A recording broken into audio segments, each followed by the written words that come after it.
বিশ্ববন্ধুর ধর্মনগরে চলছে দেদার নির্বাচনী সন্ত্রাস।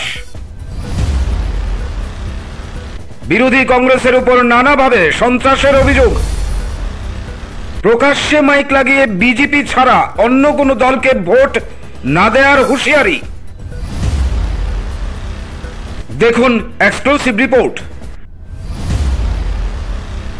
বিশ্ববন্ধু সেনের ধর্মনগরেও পঞ্চায়েত নির্বাচনের পূর্বে কায়েম হচ্ছে সন্ত্রাসের পরিবেশ। বিরোধী দল কংগ্রেস যাতে পঞ্চায়েত নির্বাচনে প্রতিদ্বন্দ্বিতা করতে না পারে সেই লক্ষ্যে হুমকি, আক্রমণ বাদ যাচ্ছে না কোনো কিছুই। কংগ্রেস নেতৃত্ব তথা গত বিধানসভা নির্বাচনের জোট প্রার্থী চয়ন ভট্টাচার্যের নেতৃত্বে যখন ধর্মনগরে কংগ্রেসকে সংঘবদ্ধ রূপ দেওয়ার প্রচেষ্টা চলছে, সেই মুহূর্তে বিরোধী আতঙ্ক ধর্মনগরে শাসক শিবিরের মধ্যে। স্বাভাবিক কারণেই ধর্মনগরে যাতে কংগ্রেস পঞ্চায়েত নির্বাচনে প্রতিদ্বন্দ্বিতা করতে না পারে সেই লক্ষ্যে কংগ্রেসের প্রস্তাবিত প্রার্থীদের বাড়িঘরে আক্রমণ, হুমকি, সন্ত্রাস নামিয়ে এনেছে বলে অভিযোগ।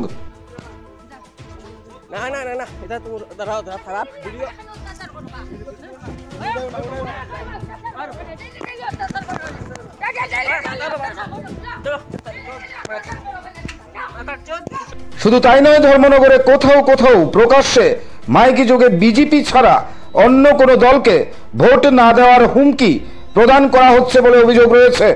এ নিয়ে নিজের প্রতিক্রিয়া দিয়েছেন কংগ্রেস নেতা চয়ন ভট্টাচার্য। নমস্কার চয়নবাবু, আপনাকে রিপোর্টের টিভি ত্রিপুরা স্বাগত জানাচ্ছি। নমস্কার।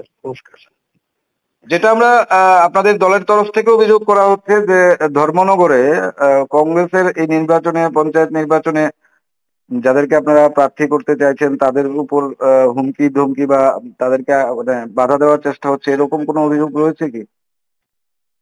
অভিযোগ না, এটা বাস্তব সত্য। আজ প্রায় 15 দিন যাবৎ পঞ্চায়েত নির্বাচনকে কেন্দ্র করে জনগণ থেকে বিচ্ছিন্ন, উচ্ছৃঙ্খল বিজেপি নামধারী কিছু গুন্ডা আমাদের ধর্মনগর বিধানসভার অন্তর্গত 6টি গ্রাম পঞ্চায়েতে 6 থেকে 7টা গাড়ি নিয়ে প্রতিদিন কংগ্রেসের সমর্থিত দরদি বন্ধু নেতা যারা আছেন তাদের বাড়িতে হুমকি ধমকি এগুলো দিচ্ছে। শুধু তাই না, আমি জানি না ত্রিপুরা রাজ্যের নির্বাচন দপ্তরের ভূমিকা কি, প্রকাশ্য দিবালুকে মাইক লাগিয়ে সাকাই বাড়িতে বিজেপি নামধারী দুষ্কৃতিকারীরা, যার ভিডিও ক্লিপিং আছে, প্রশাসনের কাছে জমা দেওয়া হয়েছে, প্রকাশ্য হুমকি দিয়েছে যে বিজেপি ছাড়া অন্য কোনো দলের প্রার্থী নির্বাচনে যাতে না দাঁড়ায়, যদি দাঁড়ায় তাহলে প্রাণহানি ঘটবে। সেটা কি মাইক লাগিয়ে বলা হয়েছে? মাইক লাগাইয়া সাকাইবাড়ি বাজারে, সাকাইবাড়ি গ্রাম পঞ্চায়েতের বাজারে মাইক লাগিয়ে বলেছে। তারপর কিন্তু আছে গতকালকের যে ঘটনাটা, দুটো ঘটনা ঘটেছে, একটা রাগনা গ্রাম পঞ্চায়েত, একটা বৌরাকান্দি গ্রাম পঞ্চায়েত। বৌরাকান্দি গ্রাম পঞ্চায়েতে বেলা 1টা নাগাদ কিছু বিজেপি নামধারী কিছু দুষ্কৃতিকারী গৌরী বিশ্বাসের বাড়িতে চড়াও হয়। সেই বাড়িতে প্রবেশ করে গৌতম বিশ্বাসের বাবা বৃদ্ধ প্যারালাইজড, এমত অবস্থায় যাতে কংগ্রেস দলের হয়ে কাজ না করে প্রার্থী না হয়, এই ধরনের হুমকি ধমকি এগুলো দিয়েছে। তারা জানতে চাইছে তাদের অপরাধটা কি। ভারতবর্ষে কি যদি ভারতবর্ষের গণতন্ত্র সংবিধান প্রদত্ত যে অধিকার, মানুষকে মৌলিক অধিকার দিয়েছে, এই অধিকার খর্ব করা কেন হচ্ছে? এবং যদি নির্বাচন না করতে হয়, বিজেপির সরকার আছে, তাহলে সিলেকশন করলেই পারে। এটা নির্বাচনের নামে কেন প্রহসনাত্মক ভূমিকা নিতে চাইছে? তার বিরুদ্ধে প্রতিবাদে গর্জে উঠে গৌরী বিশ্বাস এবং তার ছেলে, তার উপর চড়া হয়। আত্মরক্ষার প্রশ্নে সেখানে চিৎকার দেন, চেঁচামেচির করেন, গ্রামবাসীরা ছুটে আসেন এবং দুষ্কৃতীরা পালিয়ে যায়। একটা ছেলে সেখানে বলে যে আমি নিরুপায়, আমি বিএমএস অফিসে গিয়েছিলাম, সেখান থেকে আমাকে গাড়ি হায়ার করে আমাকে পাঠিয়ে দেওয়া হচ্ছে। তার ভিডিও ক্লিপিং আছে, কিন্তু দুষ্কৃতিকারীরা এই গাড়িটা নিয়ে গিয়েছিল। আপনি বলছেন যে ধর্মনগরে যাতে কংগ্রেস প্রতিদ্বন্দ্বিতা না করতে পারে সেই রকম সমস্ত রকমের বাধা হুমকি আপনাদেরকে দেওয়া হচ্ছে। ঠিক ঠিক হুমকি মানে, এবং গতকালকে আমাদের রাজ্যের বিধানসভার প্রার্থী ধর্মনগর থানার সামনে প্রস্তাবিত প্রার্থী তাকে বেদখল পিটিয়েছে। রাগলা গ্রাম পঞ্চায়েতের উপপ্রধান, ভাগ্যপুর গার্লসভার একটা বিজেপি সমর্থিত সদস্য, তারা তিনজনা মিলে তাকে থানার একদম সন্নিকটে তাকে বেদখল পিটিয়েছে, পরিমল পাল নামে ছেলেটাকে। আচ্ছা, তার বিরুদ্ধে থানায় অভিযোগ দেওয়া হয়েছে। ধর্মনগরে একটা সন্ত্রাসের রাজত্ব চলছে এবং এটাকে যাতে আরো তীব্র করা যায় তার জন্য তারা প্রচেষ্টা গ্রহণ করছে।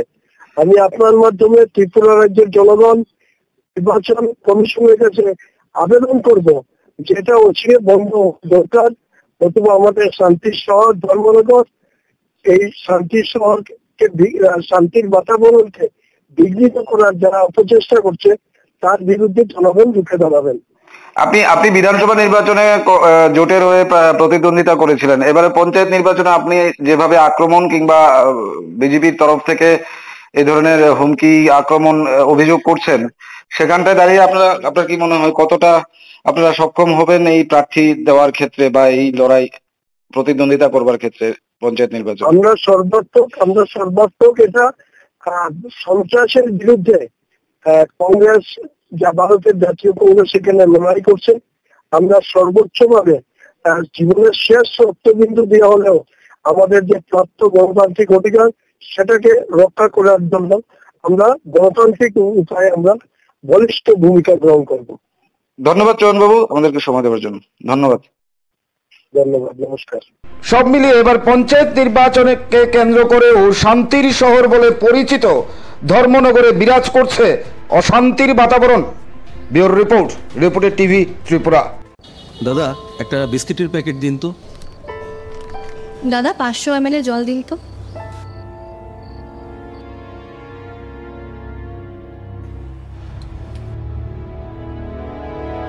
What's wrong with you?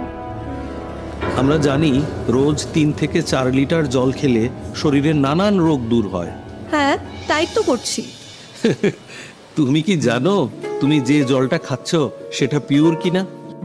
এরকম প্রচুর জলের কোম্পানি আছে যারা জলের নামে বিষ বেচে রমরমা ব্যবসা চালিয়ে যাচ্ছে। রাস্তা থেকে ব্যবহার করা বোতল সংগ্রহ করে সেটাকে আনহাইজিনিকভাবে পরিষ্কার করে সাধারণ টেপের জল ভরে নতুন লেবেল লাগিয়ে রেল বাস ও বাজারে ছাড়ছে। তবে কোনটা সঠিক কি করে বুঝবো? শুধুমাত্র ফ্রেশ অ্যালকালাইনের জলই ব্যবহার করবে। ইউভি ট্রিটেড, ওজোনাইজড এবং 9 স্টেজ ফিল্টারেশনের গ্যারান্টি দিচ্ছে শুধুমাত্র ফ্রেশ অ্যালকালাইন ওয়াটার। বিশুদ্ধতার প্রতিটি ধাপ পেরিয়ে যাবতীয় অ্যাডেড মিনারেলস সমেত সম্পূর্ণ স্বয়ংক্রিয় মেশিনে কোনো হাতের ছোঁয়া ছাড়াই তৈরি হচ্ছে ফ্রেশ অ্যালকালাইন ওয়াটার। দাদা আমাকে একটা ফ্রেশ অ্যালকালাইন জলের বোতল দিন।